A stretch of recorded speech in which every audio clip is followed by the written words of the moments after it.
ಲೈಂಗಿಕ ಕೇಸ್ ಪ್ರಕರಣದಲ್ಲಿ ತಲೆಮರೆಸಿಕೊಂಡಿರುವ ಆರೋಪಿ ಸಂಸದ ಪ್ರಜ್ವಲ್ ರೇವಣ್ಣ ಸದ್ಯ ಲಂಡನ್ನಲ್ಲಿ ಇದ್ದಾರೆ ಎನ್ನಲಾಗಿದೆ. ಈ ನಡುವೆ ಪ್ರಜ್ವಲ್ ರೇವಣ್ಣನವರ ಬ್ಯಾಂಕ್ ಖಾತೆಗೆ ಭಾರತದಿಂದ ಹಣವನ್ನ ಹಾಕಿದ್ದಾರೆ ಎನ್ನಲಾಗಿದೆ. ಈ ನಡುವೆ ಪ್ರಜ್ವಲ್ ರೇವಣ್ಣನೊಂದಿಗೆ ಇಬ್ಬರು ಸ್ನೇಹಿತರು ಕೂಡ ಇದ್ದು, ಅದರಲ್ಲಿ ಒಬ್ಬರು ಬೆಂಗಳೂರಿನವರು, ಮತ್ತೊಬ್ಬರು ದುಬೈ ಮೂಲದವರು ಎನ್ನಲಾಗಿದೆ. ಇನ್ನು ಸಂಸದರಿಗೆ ಬ್ಯಾಂಕ್ ಖಾತೆ ಬಂದ್ ಮಾಡುವ ಸಲುವಾಗಿ ಕೋರ್ಟ್ನಿಂದ ಅನುಮತಿ ಪಡೆದುಕೊಳ್ಳುವ ಸಲುವಾಗಿ ಎಸ್ಐಟಿ ಅಧಿಕಾರಿಗಳು ಮುಂದಾಗಿದ್ದಾರೆ ಎನ್ನಲಾಗಿದೆ. ಇನ್ನೂ ಹಲವು ಮಂದಿ ಕೂಡ ವಿದೇಶದಲ್ಲಿ ಅವರಿಗೆ ಸಹಾಯ ನೀಡುತ್ತಿರುವುದು ಈಗ ಎಸ್ಐಟಿ ಅಧಿಕಾರಿಗಳಿಗೆ ತಲೆನೋವಾಗಿದೆ.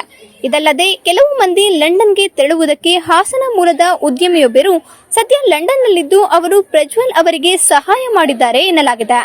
ಸ್ಥಳೀಯ ಹಾಗೂ ನಿಖರ ಸುದ್ದಿಗಾಗಿ ಸಬ್ಸ್ಕ್ರೈಬ್ ಆಗಿ ಬೇಮಾ ವಿಜಯ ಡಿಜಿಟಲ್ ಯೂಟ್ಯೂಬ್ ಚಾನೆಲ್ ಹಾಗೂ ಪಕ್ಕದಲ್ಲಿ ಕಾಣುವ ಬೆಲ್ ಐಕಾನ್ ಕ್ಲಿಕ್ ಮಾಡಿ ಕ್ಷಣ ಕ್ಷಣದ ಅಪ್ಡೇಟ್ಗಳನ್ನು ಪಡೆದುಕೊಳ್ಳಿ.